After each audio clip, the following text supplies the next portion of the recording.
శిలలొక్క ప్రతిమగా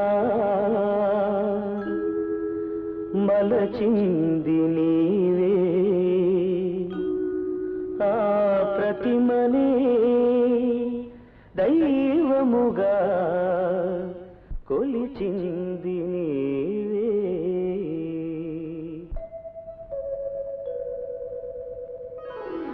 నేననుకున్నది కాదు ఇది, నేననుకున్నది కాదు, కలనైనా తలచింది కానే కాదు. ఏనాటిదో ఈ బంధం, ఈ వెన్నెల జాబిలి అనుబంధం. మదిలొక్క గుడివోలే మలచింది నీవే, ఆ గుడిలోనే కరుణతో వెలసింది నీవే.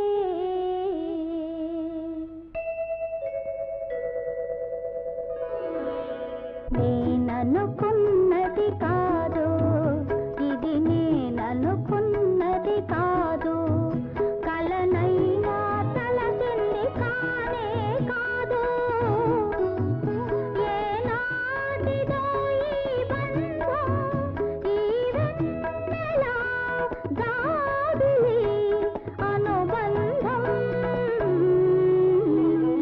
నేననుకున్నది కాదు ఇది, నేననుకున్నది కాదు.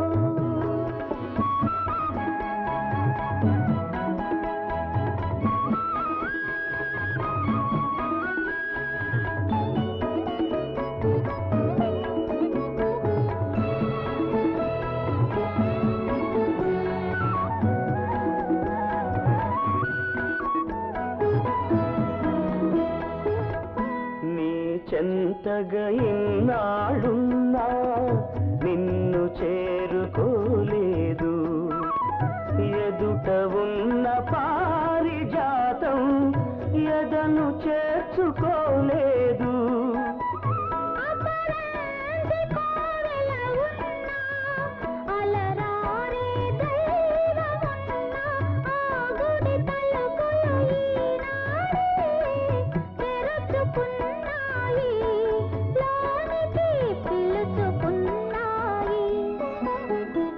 నేననుకున్నది కాదు ఇది, నేననుకున్నది కాదు.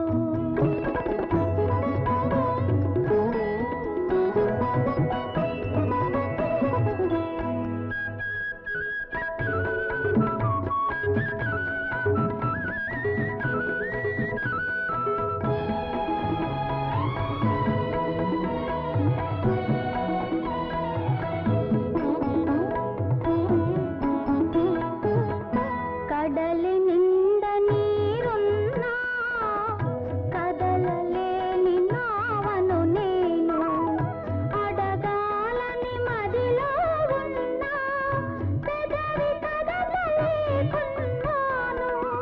నావకు తెరచాపనై నడిపే చిరుగాలినై, కలలో ఇలలో నీ కోసం పలవరించేను, నీలో కలిసిపోయేను. నేననుకున్నది కాదు ఇది, నేననుకున్నది కాదు, కలనైనా తలచింది కానే కాదు. ఏనాటిదో ఈ బంధం, ఈ వెన్నెల జాబిలి అనుబంధం. నేననుకున్నది కాదు ఇది, నేననుకున్నది కాదు.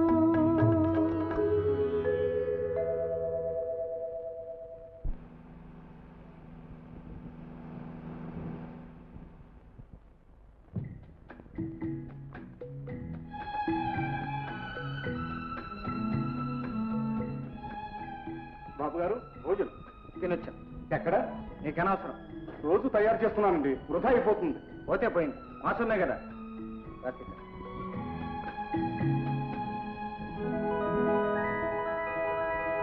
ఏమన్నారు?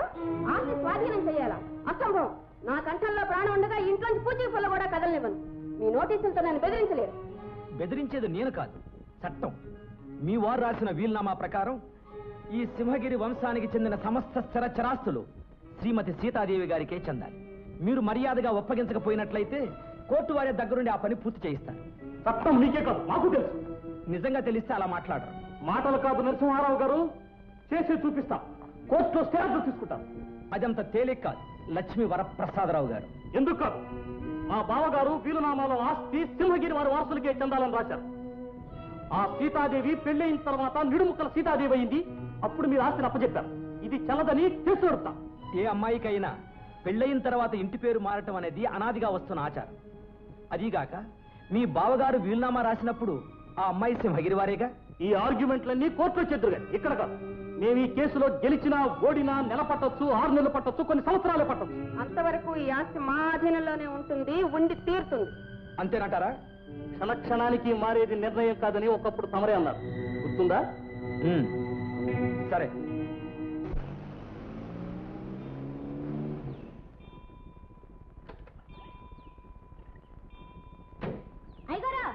అయ్యగారు పువ్వులండి.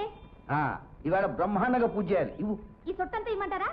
కొండంత దేవుడి కొండంత పత్రి పెట్టగలం ఏంటి? ఒక జాన్ ఇవ్వు. జాన్ లెక్క లేదండి అయ్యగారు. కొన్ని ఇంకో బెత్తులు వేసుకో. నమస్కారం అండి దాసారు గారు. శుభమాని గుడికి వస్తే ఈ శనిగాడు ఇక్కడ తయారయ్యాడు. ఉండొస్తా. ఏం ఆశ్చర్యం, తమరు గుడికి రావటమా? గుడికి ఏమిటా ఆశ్చర్యం? నేను అసలైన భక్తుణ్ణి. ఏదో అనుకున్నా నెరవేరింది. ఏ నెరవేరటం లేండి. ఏంటయ్యా మళ్ళీ ఏదైనా లిటిగేషన్ తెచ్చావా? ఏం కర్మ? ఈ మధ్య మా లాయర్ గారు నేను రాజభవనానికి వెళ్ళాం. ఎందుకు? వినండి, ఇప్పుడు వాళ్ళు అనుభవిస్తున్న యావదాస్తి ఆ. చట్టరీత్యా సీతాదేవి గారికి స్వాధీనం చేయమని అడిగాం. వాళ్ళు చేయమన్నారు. వాళ్ళ మొహం చేయకి ఏం చేస్తారే? అలా అనకండి, దానికి ఒక గొప్ప మడత వేసి పెట్టాడు ప్రసాదం. ఏంటిది? నాకు మరేంటి?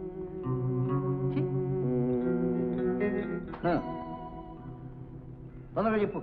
సింహగిరి సీతాదేవి పెళ్ళయిన తర్వాత నిడుముక్కల సీతాదేవి అయ్యిందని, అందువల్ల ఈ ఆస్థానకు దక్కడానికి వీలు లేదని ఇంజక్షన్ ఆర్డర్ తీసుకొస్తానని బెదిరిస్తున్నాడా ప్రసాదరావు. కొంప మునిగేటట్టుంది. అందుకని ఇంజక్షన్ ఆర్డర్ రాక మునిపే మీ పనులు చక్కబెట్టుకోవడం మంచిది.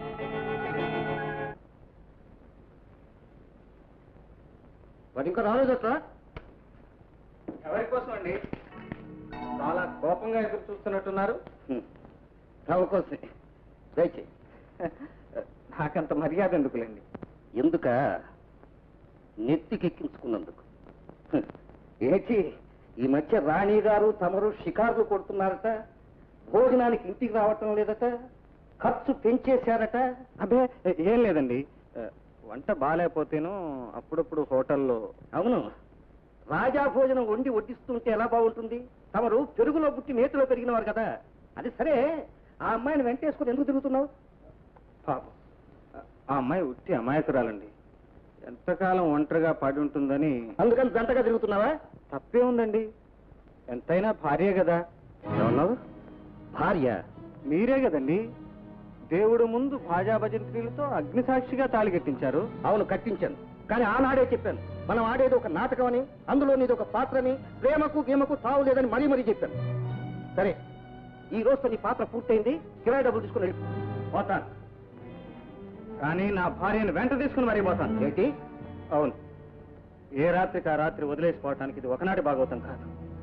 కొన్నాళ్లుగా భార్యాభర్తలుగా కలిసి ఉన్న నిజం. మీరు చెప్పిన పాత్ర నేను నటిస్తున్నాను, కానీ ఆ అమ్మాయి నన్నే భర్తగా ప్రతిక్షణం పూజిస్తోంది. కరుడు కట్టిన నా కసాయి గుండెలో కరుణ నింపిన ఆ దేవత మీద మీకెందుకు ఈ కక్ష? అదంతా నీకు అనవసరం. కాదు, అవసరం. నా చేతకి ఏ ఆపద వచ్చినా నేను సహించను.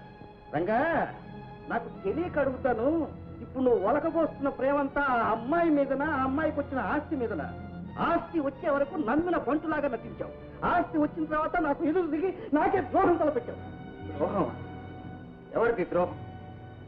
ఏమీ తెలియని నన్ను నీ స్వార్థానికి, నీ సంపాదనకి వాడుకోవటం ద్రోహం. అలాంటి మొరటి వాడితో ఆ అమాయకురాలు పెళ్లి జరిపించి ఆమె గొంతుకోయాలనుకోవటం ద్రోహం. ఏ పాపం ఎరగని సీతను పాలల్లో విషం కల్పించి చంపాలనుకోవటం ద్రోహం. గుడికెళ్ళిన దేవత లాంటి మనిషి ఆ గుళ్ళో